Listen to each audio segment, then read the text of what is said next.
Thank you, Chris and Bethan, for the opportunity to speak at this important event. So yes, I'm Cathy. I'm the Executive Director of EarthPercent, which is a charity founded by the artist, musician and activist Brian Eno. And our mission is unleashing the power of music in service of the planet. And I'm going to say a bit more about what we really mean when we say that later on. But just before I got going today, I want to borrow a practice from the wonderful Ella Saltmarsh, and she's from the Long Time Project, and her exploration of what it means for us to be good ancestors to future generations.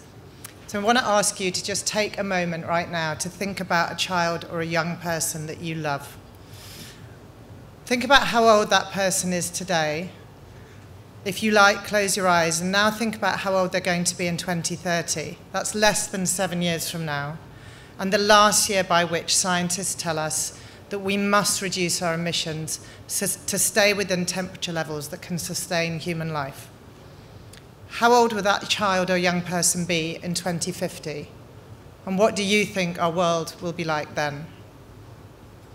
And now let's just come back to the present, but please hold that young person, that child, in your mind, in your hearts, as we explore how through all of your work you can make a contribution to a planet-positive future. First of all, though, a bit of a reality check moment, right? The planetary emergency we face is deadly serious. We've breached 6 of the 9 boundaries that keep us within a safe operating space for humanity, and that poses an unprecedented risk to the health, well-being, security of future generations. But it also offers us the opportunity to remake our world through justice, through equality, and through the rights of all living species. So how can all of our skills and creativity, and how can your business help create the future we need? Just the fact that you're here today tells me that you are likely already thinking about what the impact of the climate crisis is on the events sector. And while the situation is very grave, there is some good news, and that's this. What's good for your business is actually good for the planet. Right? Any event that is more energy efficient, creates less waste, protects the environment, helps local communities, and contributes to climate action and education is going to be the event that audiences will want to support and go to in the long term. So while I personally profoundly believe there's a moral imperative to do the right thing, actually it's just really good business leadership now too. And we're really, really lucky to be here today. We are not the people most impacted by environmental destruction, by a changed climate, or of course, by war. We've had the massive benefits of unrestricted energy and resource use. And we're also really lucky to be supported by absolutely world-leading organisations that are helping the UK events sector to be the global knowledge hub on culture, events and climate. And these organisations like Vision 2025, Live Green, A Greener Future, Julie's Bicycle, Music Declares Emergency, Hope Solutions, Curate, Equilibrium, Creative Zero, and many of the world-class venues and events, lots of you who are here today, have researched, innovated, and developed best practices to accelerate the ambition of the whole sector. And the work being done, I always think of as being really focused around 4 pillars.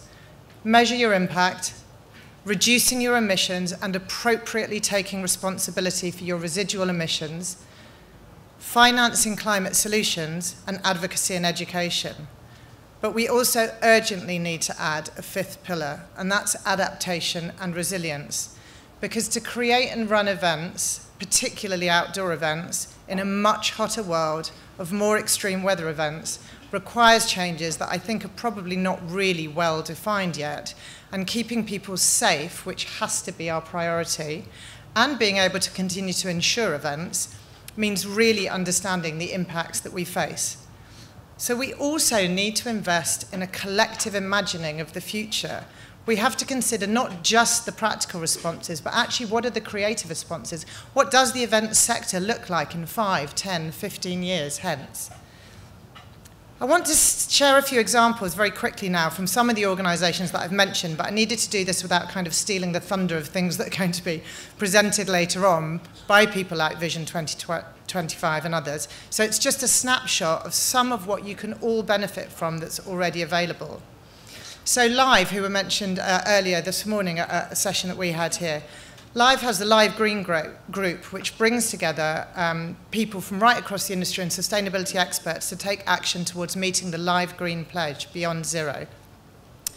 Recently, the Live Green Group and the Live Venues Group identified that there was a knowledge gap when it comes to the best current solutions for venue operators with regards to reusable cups, because most of the existing research has been targeted at festivals and events. And at the same time, the statistic they shared with me that more than 80 million single-use plastic pint pots were used just at live music venues in the last year. So from operators from grassroots to arenas came together with Julie's Bicycle and Hope Solutions, and they're collaborating on the reduction of single-use plastic and creating guidance on what good, better and best options look like. And that guidance, that's a sort of sneak preview really, because that guidance is going to be published very soon. And it is such an important issue. Plastics have an absolutely devastating effect on our environment, on human health, on human fertility. And yet plastic production, which is the last refuge of the fossil fuel industry, is projected to grow at an exponential and continued rate. A Greener Future, who organise the excellent Green Events and Innovation Conference every February, were the sustainability consultants to the Platinum Jubilee pageant.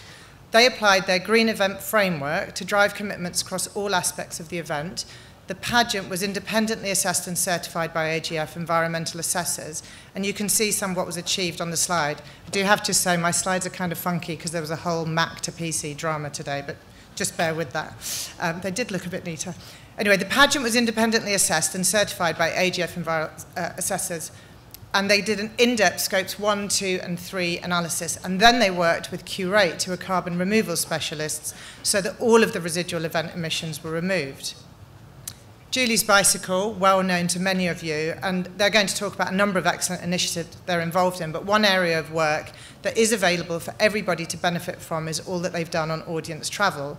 Because as well, they've done some work working with festivals in the Northeast on strategies to encourage more sustainable travel, and then produced a report on behaviour nudges for travel that I think was just about to be published when we were here this time last year, and is now available for anybody to access. And they have a new project where they're working as an expert advisor for a project called Better Live, which is piloting a very localized approach for jazz tours across Europe, and then that will all be available afterwards. Music Declares Emergency, again, many of you will know them.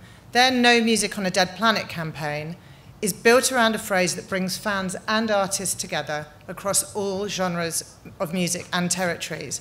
This is a campaign that's had buy-in from global stars, people like Billie Eilish, for use in their shows, and it's also endorsed by many, many artists and musicians through wearing the T-shirt. This is Willow. Oh, I keep wanting to look there. It's not there, is it? It's there. It's there. This is Willow Smith wearing it here, and many people will use the hashtag. So lots of festivals and live events are supporting this campaign, and you can do that by showing a short film, donating advertising space, or displaying the slogan on screens. And partner festivals include Reading and Leeds, British Summertime, All Points East, Lowlands, many others. So if you were to use that social tag, No Music on a Dead Planet, then the tens of thousands of users and the millions of impressions it receives means that you're helping climate-concerned folk actually find each other on social platforms and come together. So those are just 4 examples of brilliance that's available for anybody in this sector to work with as you work towards a more sustainable sector. But I also want to back up to the pillar of climate action that EarthPercent is most involved with, and this is our core purpose, which is to finance the solutions. So we fund efforts to reduce, avoid, or sequester carbon, to protect and restore soils, oceans, and forests, work that prioritises the most impacted people and communities, and we fund organisations working to accelerate the decarbonisation of the music sector. By working with EarthPercent, you can support the most impactful environmental and climate justice organisations around the world. You can help supercharge the innovation needed to propel the music sector to true zero and beyond. And you can support artists in the activism that they're interested in being involved in. We invite music businesses, and we work with festivals, events, venues, promoters, producers, live agents, and artists to collaborate by donating a percentage of an income stream for the benefit of the planet. And that is one way that you can take responsibility for the emissions that you are inevitably still producing. We also invite artists into initiatives like The Earth as Your Co-Writer. So this is a way that songwriters and composers are choosing to co-credit the Earth and then create a long-term income stream for the planet. Or we have another project called Sounds Right, where we're partnering with Music Declares Emergency, Spotify and the UN, to include nature as a featured artist in music. So where tracks sample nature sounds, we want to see nature fund her own restoration and protection in the long term. All of the funds we raise are stewarded by an incredible panel of experts. These are international, multi-generational group of climate scientists, activists, researchers, economists, and policy makers. And when I really think about the work ahead, I truly get excited about what we can do together, because working for a better future is actually part of a mindset and a narrative shift that everybody can be part of. It is not a series of individual heroes' journeys. That is the old story, right? The new story is a tale of collective endeavour. It's a tale of the joy and the power and the possibility of collective action. Events create community, and community is how we survive and hopefully thrive in the years to come. And festivals provide a format to explore world building and the creation of a better tomorrow. And the moments of collective euphoria that happen in events have been proven neuroscientifically to be these incredible moments for stimulating action. So I just want to use my last couple of minutes to do a super speedy roundup of a few ideas that might help make a difference. Treat event goers as citizens first, not consumers. Start at the beginning. If you consider all the aspects of sustainability from the outset of your planning cycles, so much more will be possible. Take responsibility, real responsibility for what you control, and use your influence in supplier relationships. Because if everybody insisted on doing business with people who properly measure and reduce and account for their Scope 1 and 2 emissions, in a way there would be no Scope 3, because we would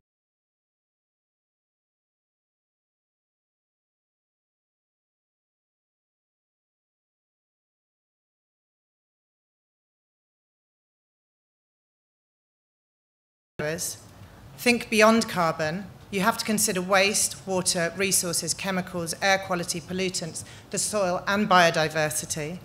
Apply a justice lens in all that you do, right? Think about the most impacted people and communities all around the world and help dismantle the old systems of harm. Ask questions, use your voice, create demand for what seems impossible today, and join campaigns. Remember, energy savings are cost savings. If you can afford specialist advice, take it. Work with one of the organisations here today. Support what they do, and then share the data so that the whole sector is elevated by the work that you do together. Remember, sustainability is not for competitive advantage. It is a moral imperative and a social good. Become a B Corp. Paint a picture of the world as it could be. Invite and pay artists, not just to perform, but actually to be part of the conception and journey of your event. Really, really think about merch. Is it useful? Is it necessary? Does it bring joy? And at a bare minimum, is it produced to the very best environmental and human rights standards possible? Can you make it possible to customize, reuse, and recycle rather than just produce more? Support your colleagues and your team members, the performers, the crew, and the audiences to learn about, talk about, and advocate for the planet. Take a climate literacy course and encourage everyone you know to do the same. Sustainability is not separate to your work on mental health or diversity, equity, and inclusion. It is totally connected to it and part of it. Provide more locally sourced plant-based catering, and wherever possible, prioritize working with organic and regenerative farmers. Create space for organisations working on climate justice and environmental solutions. Your event is a platform for change. Replace the 3 Ps with the 3 Rs. So it's not people, planet, profit anymore, it's responsibility, resilience, and regeneration. Include talks, workshops, and advice clinics, and family activities about climate and biodiversity in your programming. You can create joy around climate action. Encourage public transport or group travel. You need to think about your event timings to make that possible. Can you bake it into ticketing? Can you just make it the fun thing to do? And if you know this stuff, be a sustainability mentor. And if you're new to it, find a sustainability mentor, and there are lots here. Give back, bake the earth as a stakeholder into your business. It feels good and it does good. And finally, prioritize love. All the research now tells us that more data about the frightening world that we are headed towards is not going to change how we behave. It's love that motivates everybody.